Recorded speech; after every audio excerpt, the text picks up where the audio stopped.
नमस्कार दोस्तों, जनमंथन एकेडमी में आपका स्वागत है। आज हम बात करेंगे बैंकिंग क्षेत्र की सुधार समितियों पर।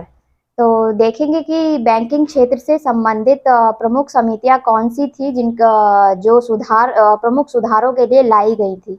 तो शुरुआत करते हैं। पहली समिति थी एम.एन. गोइपुरिया समिति। यह ग्राहक सेवा में सुधार हेतु बनाई गई थी। अगली है ए घोष समिति। बैंकों में धोखाधड़ी रोकने हेतु इसका निर्माण किया गया था। नरसिम्हन समिति, इसका संबंध वित्तीय बैंकिंग सुधार से संबंधित है। पी.आर. नायक समिति, इसका संबंध लघु एवं मध्यम उद्योगों को ऋण उपलब्ध कराना इस समिति का उद्देश्य था।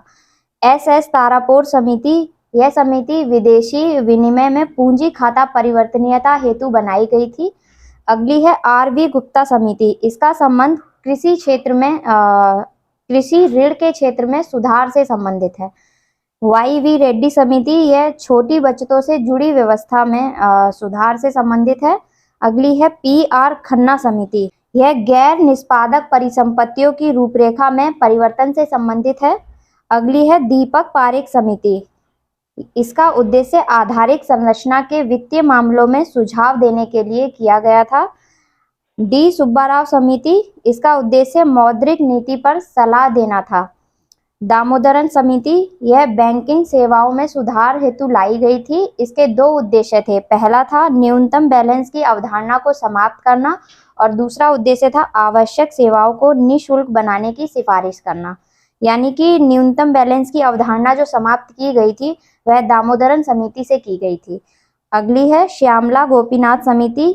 यह लघु बचत योजनाओं में सुझाव हेतु बनाई गई थी। दूसरी है ए.के. खंडेलवाल समिति। यह बैंकों में मानव संसाधन दक्षता में सुधार करने के लिए बनाई गई थी। विमल जालान समिति, इसका संबंध नए बैंकों के परमिट के लिए प्राप्त आवेदनों की समीक्षा करना था। अगली है उर्जित पटेल समिति। इसका संबंध मौद्रिक नीति ढांचे का विश्लेषण व इसको सशक्त बनाना इस समिति का उद्देश्य था।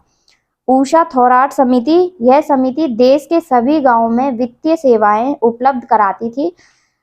एम.वी. नायर समिति, इस समिति का संबंध प्राथमिकता प्राप्त क्षेत्रों में विद्यमान वर्गीकरण की समीक्षा तथा उधार से संबंधित मुद्दों में संशोधित दिशा निर्देश प्रस्तावित करना। अगली है नचिकेत मोर समिति। यह निम्न आय वाले परिवारों एवं छोटे व्यवसाय को व्यापक वित्तीय सेवाएं उपलब्ध कराना इसका उद्देश्य था। लास्ट है दीपक मोहंती समिति। यह समिति वित्तीय समावेशन की मध्यवार कार्य योजना तैयार करने हेतु बनाई गई थी। तो ये थी महत्वपूर्ण सुधार समितियां जो बैंकिंग क्षेत्र में लाई गई थी। इसी के साथ कुछ और समितियां हैं जिन्हें देख लेना महत्वपूर्ण है, जैसे कि स्वामीनाथन समिति जनसंख्या नीति से संबंधित समिति थी और जानकी रमन समिति, इसका संबंध प्रतिभूति घोटालों से संबंधित है। और दांतेवाला समिति, ये बेरोजगारी के अनुमान के लिए लाई गई थी। और सरकारिया समिति, इसका संबंध केंद्र राज्य संबंध से संबंधित है। और गोस्वामी समिति, ये औद्योगिक रुग्णता से संबंधित समिति है। और महान लोविस समिति, इसका संबंध राष्ट्रीय आय से है। रंगराजन समिति, ये भुगतान संतुलन से संबंधित है। और मल्होत्रा समिति, ये बीमा क्षेत्र में सुधार हेतु लाई गई थी। खुसरो समिति, ये कृषि साख से संबंधित है। और गोइपुरिया समिति, इसका हम उल्लेख कर चुके हैं, ये बैंकिंग सेवा में सुधार हेतु लाई गई थी। भूरेलाल समिति, ये मोटर वाहन करों में वृद्धि के लिए बनाई गई। और भंडारी समिति है, इसका संबंध है क्षेत्रीय ग्रामीण बैंकों की पुनर्संरचना करना। सच्चर समिति का संबंध मुस्लिमों की सामाजिक आर्थिक शैक्षिक स्थिति का अध्ययन करना। और वहीं एस तारापुर समिति, जिसकी हम चर्चा कर चुके हैं, ये रुपए की पूंजी खाते पर परिवर्तनीयता से संबंधित है।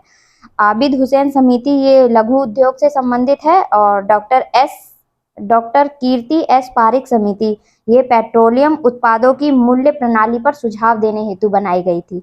बी.एस. व्यास समिति, ये कृषि एवं ग्रामीण साख विस्तार से संबंधित है। महाजन समिति का संबंध चीनी उद्योग से है। वहीं सत्यम समिति वस्त्र नीति से संबंधित है।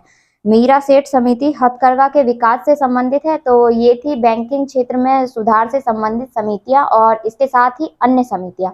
धन्यवाद।